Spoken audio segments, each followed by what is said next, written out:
I used to fly around quite a bit, you know. I took a lot of unnecessary chances on the highways. And I started racing, and James Dean died at the age of 24 in a tragic car accident. But his death was not just a tragedy. Did the Porsche little bastard really carry a deadly curse, as Alec Guinness warned? Why, after more than 70 years, do the mysteries surrounding his death still make the public shudder? Let's discover the whole truth behind the accident. The final ride. On the morning of September 30th, 1955, Hollywood actor James Dean prepared for what would become his final journey. The 24-year-old star had recently finished filming Giant and was eager to participate in a sports car racing competition in Salinas, California. Dean's day began at Competition Motors in Hollywood, where his silver Porsche 550 Spider, nicknamed Little Bastard, was being prepared for the weekend race. Initially, he had planned to tow the Porsche behind his Ford Country Squire station wagon, but his mechanic Rolf Witterick suggested Dean drive the sports car to accumulate more miles and qualify it for the race. Around 1:15 p.m., Dean Witterick's stuntman friend Bill Hickman and photographer Sanford Roth, who was planning a photo story about Dean for Collier's magazine, gathered at the Hollywood Ranch Market for coffee and donuts. The group then departed, with Dean and Witterick in the Porsche and Hickman following in the station wagon with a trailer. James Dean and his friends' journey north that fateful day included several notable stops.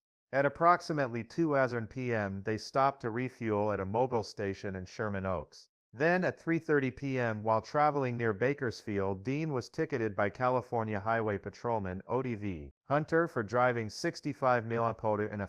Dean was not alone. His companion, Bill Hickman, who was driving the tow truck, was also ticketed for exceeding the tow speed limit by 20 mph. These events, which occurred just hours before the tragedy, add to the haunting atmosphere surrounding the young star's final journey. After the citations, Dean and his companions took a shortcut known as the Racer's Road to avoid downtown Bakersfield's slow 25-mile/h zone. They stopped at Blackwell's Corner, where Dean purchased apples and a Coke. There he met fellow racers Lance Raventlow and Bruce Kessler, and they all agreed to meet for dinner in Paso Robles. At approximately 5:15 p.m., Dean accelerated in his Porsche, leaving the Ford station wagon far behind. 30 minutes later, as Dean approached the junction of Route 466, now Route 46, and Route 41 near Tuolumne, tragedy struck. Donald Turnipseed, a 23-year-old Navy veteran and Cal Poly student, was driving his 1950 Ford Tudor eastbound on Route 46. As Turnipseed attempted to make a left turn onto Route 41, he crossed directly into Dean's path. Despite Dean's attempt to perform a sidestepping racing maneuver to avoid the collision, there wasn't enough time or space. The two vehicles collided almost head-on around 5:45 p.m. Witness John Robert White reported that Dean's Porsche cartwheeled 2 or 3 times before landing in a gully beside the road. The impact sent Turnipseed's heavier Ford broadsliding 39 feet down the highway. Several passers-by stopped to help, and one woman with nursing experience detected a weak pulse in Dean's neck. Witterick was thrown clear of the wreckage, but suffered a broken jaw and serious hip and femur injuries. Dean, however, was critically injured, with his left foot crushed between the clutch and brake pedals. California Highway Patrol officers Ernest Tripke and Ronald Nelson arrived at the scene. Dean was extricated from the mangled Porsche and rushed to Paso Robles War Memorial Hospital, 28 miles away. Consequently, at 6:20 p.m., Dr. Robert Bossert pronounced him dead on arrival. The official cause of death listed on Dean's certificate was a broken neck, multiple fractures of the upper and lower jaw, both arms broken, and internal injuries. Although some reports suggested Dean had been driving approximately 85 mph, Officer Nelson estimated the actual speed was around 55 mph, based on the wreckage and position of Dean's body. Turnipseed survived the crash with only minor injuries, a bruised nose and face. Following the accident, the intersection where the crash occurred was eventually renamed James Dean Memorial Junction in 2005, marking the spot where one of Hollywood's most promising careers came to an abrupt end. James Dean's final ride on September 30, 1955, brought a brief but brilliant life to a close. But did the tragedy end there? What happened to the Porsche Spider after the crash, and why is it called the cursed car? The aftermath. After the crash, his mangled silver Porsche 550 Spider became the subject of intense attention and morbid curiosity. The once sleek sports car, which Dean had nicknamed Little Bastard, would soon have a reputation that far outstripped the tragic death of its famous owner. The collision with Donald Turnipseed's Ford severely damaged the lightweight aluminum body of Dean's Porsche. After inspection, insurance adjusters immediately declared the car a total loss. The once shiny silver sports car was reduced to an unrecognizable mass of twisted metal. The California Highway Patrol noted the severity of the damage, noting that the impact had crushed the front end of the car beyond repair. The force of the impact was so great that the engine was forced back into the cockpit. However, some parts of the car were salvageable, despite the devastation. Shortly after the crash, the wreck was purchased by Dr. William F. Eskridge, a physician from California. As a car enthusiast with connections to the racing world, Eskridge recognized the value of specialized Porsche components, especially rare and advanced mechanical parts that could be reused. Dr. Eskridge carefully extracted several key components from the damaged wreckage. Among them was the engine, which he installed in his own racing Porsche, as well as many other mechanical components. Furthermore, he sold some of the parts to physician and racing enthusiast Troy McHenry, who purchased the Spider suspension components specifically for his racing car. The distribution of the Little Bastard parts did not stop there. Additional components were sold to other racers throughout the competitive racing circuit of California. Notably, Porsche steering components, transmission components, and various body panels were incorporated into at least 6 different cars within a year of the accident. The first indications that something might be wrong with Dean's car came during a race at the Pomona Fairgrounds in 1956. Dr. McHenry, driving a car with Dean's Porsche suspension components, lost control during the event. His car suddenly locked up and veered off the track, hitting a tree. Tragically, McHenry died instantly. During that same race, Dr. Eskridge suffered an equally terrifying incident. While racing in a car with Dean's engine, he lost control and flipped the car. Although he survived, Eskridge suffered serious injuries that essentially ended his racing career. These incidents marked the beginning of what would later be known as the curse of Little Bastard. 2 other drivers who purchased parts from the wreckage also reported mechanical failures that led to crashes. One driver broke his leg when his brakes suddenly failed, while another suffered a mysterious steering problem that caused his car to flip over. Even stranger, a garage containing the car's remains caught fire under mysterious circumstances, but the Porsche's remains remained intact amid the surrounding devastation. This inexplicable event only added to the growing legend that Dean's last possession carried a dark influence on those who came into contact with its scattered parts. The Porsche Spider wasn't just a wreck after the fateful crash. Its fate took a strange turn. Was what happened next just a coincidence, or was there a curse surrounding the Little Bastard? The accidents, injuries, and strange coincidences begin here. The curse begins. The strange legend surrounding James Dean's Porsche began to take shape in 1956, when those who had purchased parts from the wrecked car experienced a series of unfortunate events that seemed to be more than just cassette. Dr. Troy McHenry, who had purchased suspension parts from Dean's Porsche, met a tragic fate at the 1956 Pomona sports car race. While driving his modified car using parts from the Little Bastard, McHenry suddenly lost control of the car, crashed into a tree, and died at the scene. Notably, McHenry had intentionally incorporated the rear swing arm from Dean's car into his race car, which is believed to have affected the steering. This devastating incident marked the first recorded fatality directly related to parts salvaged from Dean's Porsche, giving rise to rumors of a curse. Dr. William Eskridge, who had installed Dean's engine into his Lotus 9 racing car, also crashed at the same Pomona race. Although he survived his injuries, his car was destroyed. In addition, numerous other accounts describe other disturbing incidents. A teenager attempting to steal the steering wheel from the wreckage suffered a serious injury to his arm. A mechanic transporting the car allegedly lost control of his truck and was seriously injured. Furthermore, the car reportedly fell off a display stand at a Sacramento safety fair, breaking the hip of a bystander. Together, these incidents reinforced the growing belief that something sinister was haunting those who came into contact with the Porsche wreckage. Perhaps most chilling was the prophetic warning given by actor Alec Guinness just days before James Dean's death. On September 23, 1955, exactly a week before the accident, Guinness met Dean outside a restaurant in Los Angeles. While being shown Dean's new silver Porsche, Guinness experienced what he later described as a strange thing happened to him. As he recalled in a 1977 BBC interview, "Please don't get in that car. Because if you do, by 10 o'clock next Thursday night, if you get in that car, you will be dead."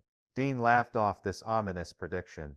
Tragically, the prophecy came true exactly as foretold, with Dean dying the following Thursday. This strange prediction, coming from the future Obi-Wan Kenobi actor, added an almost supernatural dimension to what was already known as the curse of the little bastard. A succession of accidents and strange coincidences has led many to believe that the little bastard is indeed cursed. But who helped turn these spooky tales into a Hollywood legend? What role did George Barris, the father of movie cars, play in fanning the flames of the mystery? Making of a legend? After the tragic accident that claimed the life of James Dean, the Porsche 550 Spider, also known by its ominous nickname, Little Bastard, was more than just a pile of scrap metal. Thanks to the hands and bold imagination of one of the most famous names in the custom car world, George Barris, this cursed car became a legend, going from a personal tragedy to a haunting pop culture icon for decades to come. George Barris calls himself the King of Customizers, a nickname that is no exaggeration to those who know him. Born in 1925, Barris is a renowned American car designer, famous for creating unique cars for movies, television, and Hollywood stars such as Elvis Presley and Elton John. The cars Barris designed, most notably the Batmobile in the 1960s Batman series, have made his name legendary. But Barris is more than just a master of building unique cars. He also has a natural talent for building stories around his cars. He understands the power of media and how to turn an inanimate object into a cultural icon, something he did perfectly with James Dean's Porsche Spider. Exactly how Barris acquired the Porsche remains a matter of debate to this day.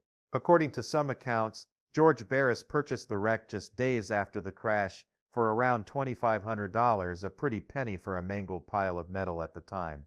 However, other accounts suggest that Dr. William Eschrich, a racing enthusiast and friend of Dean's, was the first person to purchase the car. Eschrich is said to have stripped away the usable parts, including the engine and transmission, while the main chassis was discarded.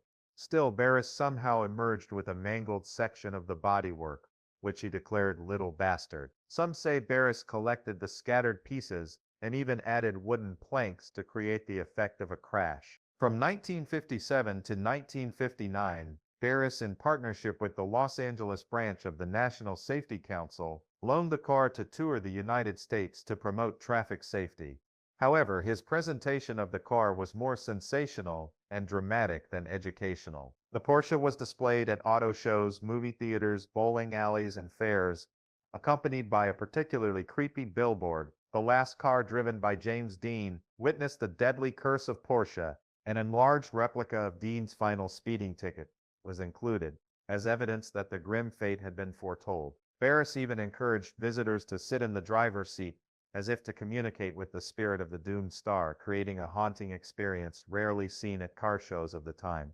Along with the macabre exhibits, Barris began spreading a series of bizarre tales about the car's curse. He claimed that a mechanic had been mysteriously badly injured, that a garage containing the car had caught fire for unknown reasons, and that numerous accidents had occurred involving parts taken from the car. However, there was no official documentation to verify these stories beyond Barris's accounts. Notable automotive historians, including John Ruskin and Lee Raskin, have questioned the veracity of the claims. Raskin claimed that the car Barris displayed was assembled from various sources, and that some of the bodywork was even deliberately smashed to resemble the original car. One of the most mysterious stories Barris ever told was the disappearance of a car in 19. Barris had different versions of the story from time to time. At times he said the car disappeared from a locked train car. At other times it was stolen from a truck, or even disappeared from a New York City exhibition. There were no witnesses, no official records, just a story that grew more mysterious, and the public became more curious. And that's what George Barris did best: turn the obscure into the legendary. But when the spotlight dimmed and the exhibitions ended, The car once heralded as a death relic mysteriously disappeared from all official records. Was the curse still alive, or was it simply another part of the dramatic story that Barris and his successors had painstakingly crafted? So what happened to the last car? And was it ever found again?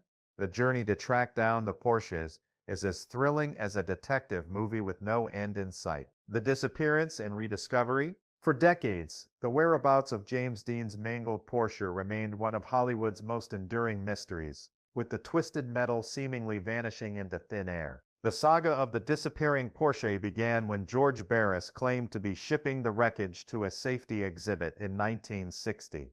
Primarily, he maintained that the vehicle had been secured in a sealed boxcar on a train heading from Los Angeles to Miami. Yet upon arrival, the boxcar was reportedly empty. The Porsche had inexplicably vanished without a trace. Oddly enough, Barris's accounts of this disappearance shifted over time, alternately suggesting it disappeared from a truck or while in New York City, raising questions about what truly happened. Since that mysterious vanishing, numerous alleged sightings and theories emerged regarding the fate of Little Bastard. Some rumors suggested the car was hidden in a private collection, others claimed it was buried or destroyed to end the supposed curse.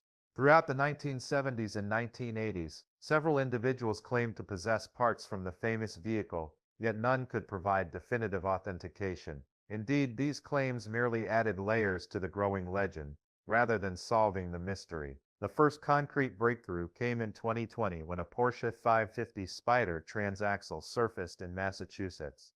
Through meticulous authentication processes involving serial numbers and historical documentation, experts confirmed that this was Weinland from Dean's car. The component had remained in the possession of a single family for decades, which had purchased it from Dr. Eskrich after the accident. In June 2021, this authenticated transaxle sold at auction for an astonishing. Afterwards, paranormal investigator and television personality Zach Bagans purchased the transaxle for his haunted museum in Las Vegas. The museum displays the component behind protective glass, marketing it as potentially the most cursed automotive artifact in existence. Hence, visitors can now view this genuine piece of the infamous Porsche, while museum staff share tales of its tragic history and supposed supernatural properties, keeping the legend of James Dean's cursed car alive for new generations. Do you think James Dean's death was just a random accident, or was there something more mysterious behind it? Was James Dean's Porsche 550 Spyder cursed, or was it all just a haunting coincidence? Please share your thoughts in the comments section below. We would love to hear from you. And don't forget to like the video and subscribe to the channel for more interesting updates. Thank you and see you in the next video.